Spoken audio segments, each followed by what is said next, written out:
ఏం పేరు బాబాయ్? వెంకటన్ సార్. వెంకటన్ సార్, ఏం చేస్తుంటారు? రైతును. రైతువా? ఎన్ని ఎకరాలు సాగు చేసిన? 4 ఎకరాలు. 4 ఎకరాలు. ఎట్లుంది మరి ఈసారి పెట్టుబడి ఇవంతా ఎట్లా వచ్చింది? దిగుబడి ఎట్లా వచ్చింది? దిగుబడి పర్వాలేదు కానీ ఇక పెట్టుబడి మస్తుగా అవుతుంది. ఏం చేస్తాం, పెట్టుబడి అట్టట్లేదు.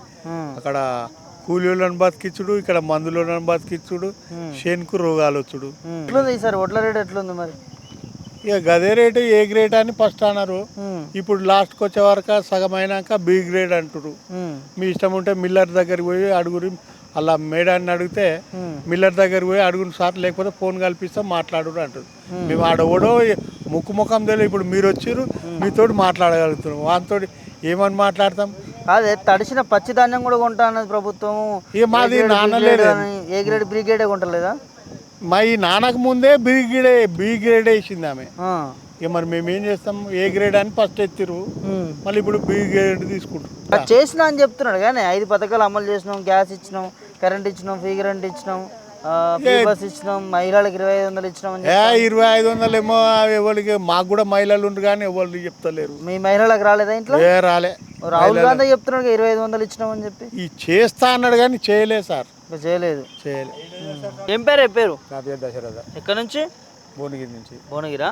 ఎట్లా మరి ఒడ్లు కొంటున్నారా? ఏంది పరిస్థితి? రేట్ ఎట్లా పెడుతున్నారు? 20-30 కుప్పలు పోయేదాకా ఏ గ్రేడు బి గ్రేడ్ అని చెప్పారు. ఇప్పుడు 20-30 కుప్పలు పోయినాక ఆల్రెడీ బి గ్రేడ్ అనే చెప్తుర్రు. అది మిల్లర్లు చెప్తుర్రట.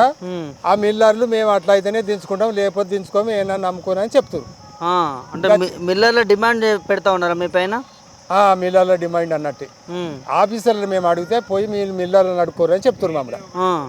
లేకపోతే ఏమన్నా నమ్ముకోరు అని చెప్తారు. ఏమన్నా నమ్ముకో అంటారు. ఎందుకు గవర్నమెంట్ కొనదట మరి? ఏమన్నా నమ్ముకో అని ఎట్లా అంటారు వాళ్ళు? గవర్నమెంటే కొంటది, గవర్నమెంట్ మిల్లర్లకు అప్పచెప్పింది. ఆ మిల్లర్లు ఆ మాట మాట్లాడుతున్నారు. వాళ్ళు చెప్పినట్టు నాలుగా గవర్నమెంటే కొంటుంది, ఆ పలానా మిల్ అని అప్పచెప్పింది. ఆ మిల్లోడు ఆ మాట చెప్తుండు మాకు. ఎందుకట మరి ఏ గ్రేడ్ బి గ్రేడ్ అని ఎందుకు అట్లా చేస్తున్నారట? అది మాకేం చెప్తారు సార్, వాళ్ళు చెప్పరు. మాకు ఇక చెప్పరు. మాకు ధాన్యం సరిపోయింది అంటాడా వాడు, లేకపోతే మాకు పడతలేదు అంటాడా, ఆ ముచ్చట మాకు తెలియదు. అంటే మరి దీనివల్ల మీరు రైతులు నష్టపోతున్నట్టుగా మరి? పోతున్నాం. క్వింటల్కి 20 రూపాయలు అంటే ఎంత? ఇక మరి వచ్చినోనికి ఎక్కువ, వచ్చినోనికి తక్కువ, అట్లా ఉంటుంది మరి. అంటే ఇబ్బందికరంగానే ఉంది. ఇబ్బంది ఈ విషయంలో ఇబ్బంది ఉంది. చిరుకు రాబట్టి, ఎండ కొట్టబట్టి, ఎండలో సచ్చి ఎండ పోసినాం. ఎండ పోసి వేసి ఏదో తయారు చేస్తారు. దేవుడు మొన్న వాన కొట్టి మళ్ళీ దాన్ని ఎండ పోసి దాన్ని కాపాడుకోవాలి కదా. మరి దాన్ని కాపాడుకుంటే ఈ బాధలు మేము ఇక మన వాళ్ళ దగ్గరికి, ఆఫీసర్ల దగ్గర పోతే మరి ఎవరైనా దొరుకుతాడో, మాకు ఎవరు దొరకరు. ఎట్లా మరి 6 పథకాలు ఇంప్లిమెంట్ చేసినట్ట కాంగ్రెస్ గవర్నమెంట్? 6 పథకాలు పెడితే ఏముంది ఆయన? ఇప్పుడు మరి ఏం చేసిండు? బస్సు ఫ్రీ పెట్టిండు. బస్సు ఫ్రీ పెడితే మరి అది ఎవరికి లాభం అవుతుంది? మేము రైతులు పొద్దుంతా కష్టం చేసుకుంటున్నాం, బస్సు ఎక్కుతామా? ఉరుకుతామా? మాకేం పని బస్సు తోటి?